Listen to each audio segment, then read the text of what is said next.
Good evening आप सभी को।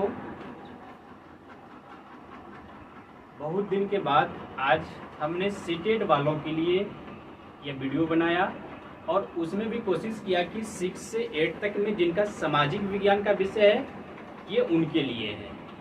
तो इस वीडियो में हम कोशिश करेंगे कि उन बातों को आप सभी से रूबरू कराऊं जहाँ से क्वेश्चन मुख्यतः सीटेट में पूछे जाते हैं।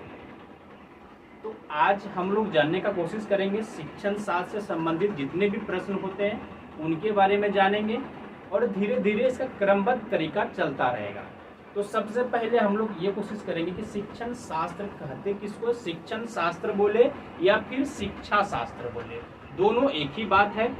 तो शिक्षा का कार्य की जो प्रक्रिया होती है उसका जो विधिवत या क्रमबद्ध अध्ययन होता है उसे ही हम लोग क्या कहते हैं, शिक्षण शास्त्र या शिक्षा शास्त्र। इसमें होता क्या है कि शिक्षण के कार्य में मुख्यतः दो लोग होते हैं, एक तो अध्यापक होते हैं यानी शिक्षक बोल सकते हैं और दूसरा शिक्षार्थी होते हैं। इन दोनों के मध्य में एक अंतःक्रिया होती है यानी शिक्षक के व्यक्तित्व से बच्चे प्रभावित होते हैं।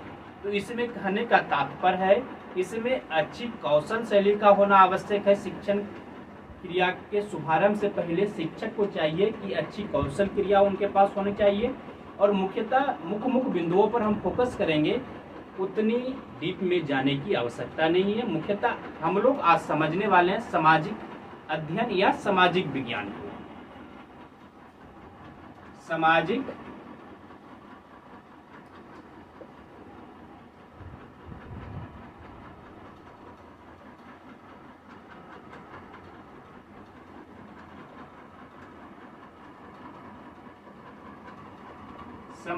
अध्ययन या सामाजिक विज्ञान को इसको समझने वाले हैं। जैसे सामाजिक अध्ययन से ही यहाँ पर एक विशेष प्रकार की समझ आती है कि सामाजिक जहाँ जुट गया वहाँ समाज से संबंधित है और समाज में निवास कौन करता है, तो मानव करता है। यानी मानव का जितना भी व्यवहार होगा, चरित्र होगा, उनका क्रियाकलाप होगा, उनका ही तो अध्ययन हम लोगों को करना पड़ता है इनके अंतर्गत।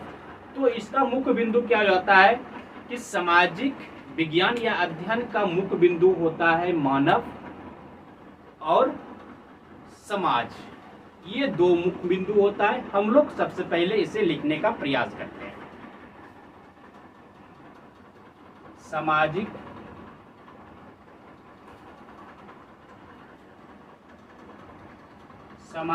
अध्ययन या विज्ञान।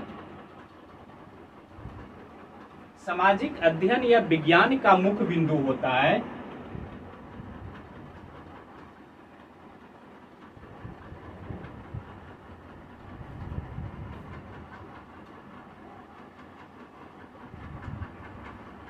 मानव और वह समाज।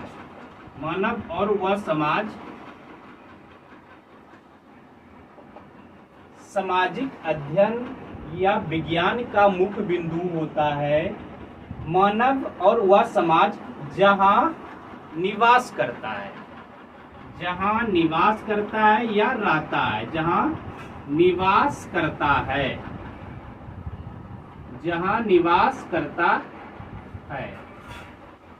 इन बातों को तो हम लोग समझ लिए। अब समझते हैं सामाजिक अध्ययन या विज्ञान का जो शिक्षण सूत्र है उसे समझने का प्रयास करते हैं। सामाजिक अध्ययन या विज्ञान का शिक्षण सूत्र वैसे तो बहुत सारे हैं, लेकिन हम लोग कुछ मुख्य सूत्रों को जानने का प्रयास करेंगे। सबसे पहला है कि हम जो विद्यार्थी को बताने का कोशिश करेंगे, कैसे बताएंगे। सबसे पहला है सरल से जटिल की ओर।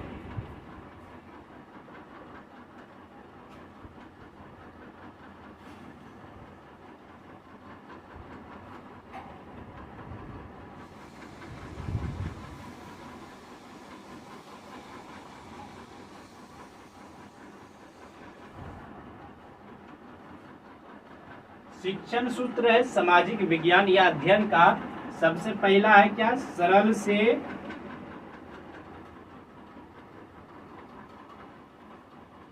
जटिल की ओर।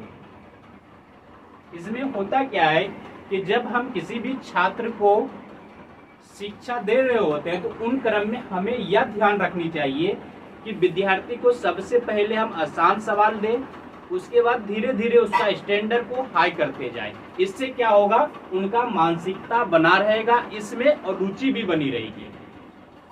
दूसरा क्या है,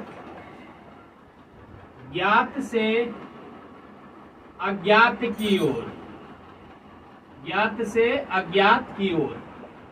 कहने का तात्पर्य है जब हम किसी भी विषय का प्रारंभ करते हैं कक्षा में अध्ययन को, तो उसके पहले हम लोग ये जानने का कोशिश करेंगे कि किसी भी छात्र को इन विषय के बारे में कितना ज्ञान है, या फिर इन सिलेबस को जो हम लोग प्रारंभ करते हैं तो उनके बारे में इन्हें किन किन बातों का ज्ञान है। हम लोग क्या करेंगे, पूर्व ज्ञान से नए ज्ञान को जोड़ने का कोशिश करेंगे, यानी पहले से जो ज्ञान उसके पास है वहां से शुरू करके उसको जिन ज्ञान को नहीं प्राप्त है उनको जानकारी देने का प्रयास करेंगे। उसके बाद है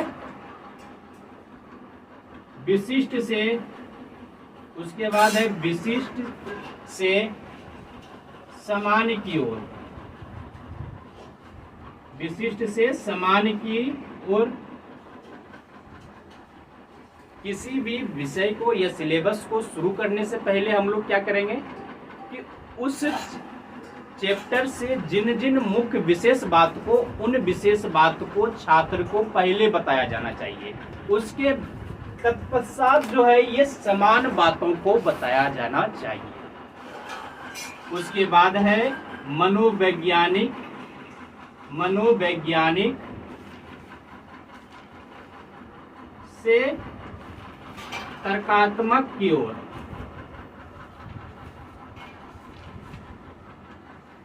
मनोवैज्ञानिक से तर्कात्मक की ओर, यानी बच्चों का मन को समझने का कि बच्चे किस ओर अधिक जा रहे हैं, उसके बाद उसको वहां पर तर्क दिया जाना चाहिए। उसके बाद होता है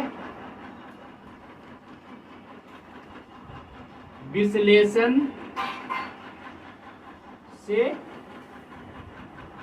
संश्लेषण की ओर, विश्लेषण से संश्लेषण की ओर। एक बार फिर से हम रिपीट कर देते हैं इन सारे बातों को कि हम लोग सामाजिक अध्ययन का जो मुख्य बिंदु है वह क्या है, एक तो मानव है और वह समाज है जहां पर मानव निवास करता है। मानव जब समाज में निवास करता है तो उनका जो जन्म से लेकर मृत्यु तक जितने भी विकास होंगे वह भी समाज में ही होंगे। उनका चरित्र का विकास हो जाए, उनका बौद्धिक विकास हो जाए, उनका शारीरिक विकास हो जाए, उनका नैतिक विकास हो जाए, इन सारे बातों का जो विकास होता है किसी भी मानव का वह समाज में ही होता है। और किसी भी मानव का जो अस्तित्व होता है वह समाज से बना रहता है। जब मानव समाज से अलग होगा तो स्वतः ही उसका अस्तित्व भी खत्म हो जाएगा। इसलिए जब भी हमको सामाजिक अध्ययन या विज्ञान को समझने की कोशिश करेंगे या फिर रिसर्च करने की कोशिश करेंगे तो स्वतः ही हमें समाज की ओर रुख करना ही पड़ेगा। और समाज के ओर रुख इसलिए करेंगे क्योंकि यहाँ पर मानव रहते हैं और मानव का सारी क्रियाविधि यहाँ पर ही प्रारंभ होती है और अंत भी होती है। उसके बाद हम लोगों ने सीखा शिक्षण सूत्र यानी सामाजिक विज्ञान अध्ययन का, कि हम लोग सामाजिक विज्ञान का जो पाठ को पढ़ाएंगे उनमें किन किन मुख्य बातों का ध्यान रखेंगे। सबसे पहले है सरल से जटिल की ओर, और दूसरा है ज्ञात से अज्ञात की ओर, तीसरा है विशिष्ट से समान की ओर, और चौथा है मनोवैज्ञानिक से तर्कात्मक की ओर, और पांचवा है विश्लेषण से संश्लेषण की ओर।